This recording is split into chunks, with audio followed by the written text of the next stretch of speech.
The girl had just laid down to sleep. Just as she fell asleep, the blanket was pulled off. The girl thought her brother had done it. When he got up to look, a pair of hands pulled him by the hair. This man was her father, and he was staring at her. The girl was stunned by her father, and her body trembled. Then the father let go of his hair. He turned around and left his daughter's room. He left his daughter with a frightened look on her face. The next day the father was as good as new. When the girl Tammy saw her father, and remembered the lewd scene from yesterday, seeing her father's unaware face, Tammy was disgusted. Then she turned around and went to her room. While her father was in a daze, Mother brought the casserole onto the dining table with great force, stunned the three men. Then they ate again with the same gusto as the men. The son ate an omelette. He chewed it for a while and then spat it out. It turned out to be too salty. To prove that the quiche was not salty, the mother took the quiche in her hand and shoved it into her mouth, and said it wasn't salty at all. She held the quiche in her hand and offered it to her son. The son said he couldn't eat it. Then he turned to his father for help. The father says,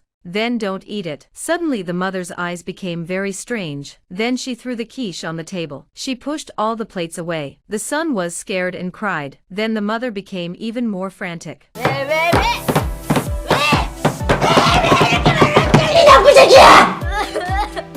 What they didn't realize was that this was just the beginning of the nightmare. That night, Tammy's sister Sunmi was taking a bath in 100-degree hot water, and he didn't feel the heat himself. When he turned off the water to wipe the fog off the glass, Sunmi was jumped by her sister. Tammy gave her sister a wicked look, like she was going to eat him. Then she dried herself off. She turned around and went to her sister's room and asked, "Why did you scare me just now?" And she said with an innocent look on her face, "I was in my room the whole time. I didn't go out." Then Tammy dragged her sister into her room and told her what her father had done to her yesterday. She told her sister everything that her father had done to her yesterday. At that moment, her father interrupted their conversation. The two men were stunned. The father turned and grabbed a pencil curler, pushed the knife all the way out towards his daughter. Just as the father was cutting over, the sister pushed the father over. The two of them ran away at the right moment, but the father appeared in front of them again. Then he grabbed Yoshimi by the hair. He threw him off and knocked him unconscious. Terrified,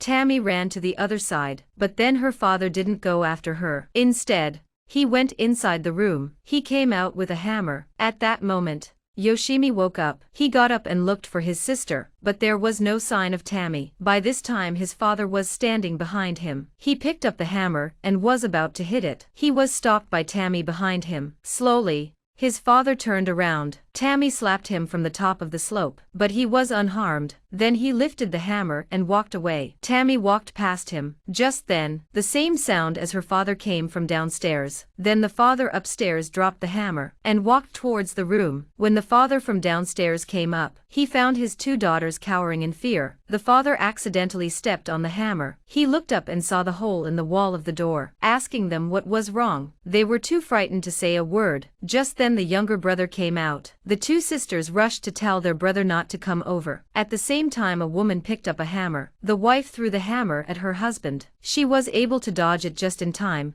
and it didn't hit her. The mother turned around and looked at the sisters. Then she picked up the hammer and hit them. The father tried to protect his two daughters. He was hit by the hammer again and again. The husband got up to hold his wife, but he was pushed to the ground, looking at the family in a terrible state of disarray. Satisfied, he left, feeling no pain on the glass. Just entering the room, downstairs, the wife screams again. The wife is shocked by the four people in front of her. Husband looks into the room to see who was just there, pushed the door to see that there was no one inside. The next morning, the husband called his brother, who is a ghost hunter. When he heard that something had happened to his brother's house, the brother came back from far away that day. He told his brother that there was an evil spirit in this room, so he suggested that everyone sleep in the living room at night. At night the brother got up to go to the bathroom. He went into the bathroom cautiously. At that moment a man who looked like his brother appeared behind him. He approached the priest with a watermelon knife. He picked up the watermelon knife and prepared to cut.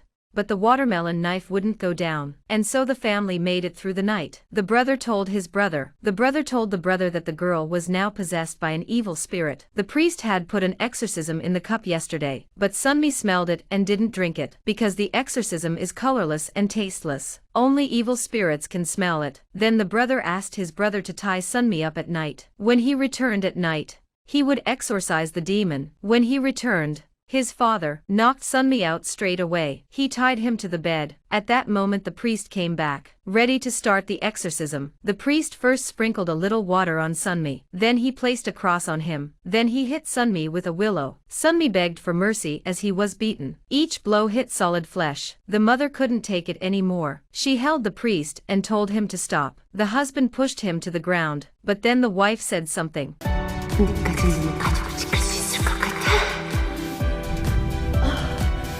The husband thought the evil spirit had turned on his wife. Then he grabbed his wife by the neck. He choked her with all his might, and then he slammed her against the wall. The wife was finally knocked unconscious. When the husband turned around to look, his brother was laughing madly at him. At that moment he seemed to understand something. He rushed straight at the evil spirit, only to be sent flying with a slap in the face. Just as he was about to end his brother's life, the real brother arrived. He recited a large number of incantations. He managed to save his brother. The cunning evil spirit got into Sunmi's body again. Finally the priest took out a mirror and pointed it at Sunmi. He succeeded in sealing the evil spirit into his own body. Finally, with his own life, he successfully sends the evil spirit away. And that's the end of the movie. This is the 2019 Korean horror movie in disguise. If you like watching horror movies in front of your screen, then this one is definitely worth watching for you. Remember to ask a few more people to accompany you when you watch it.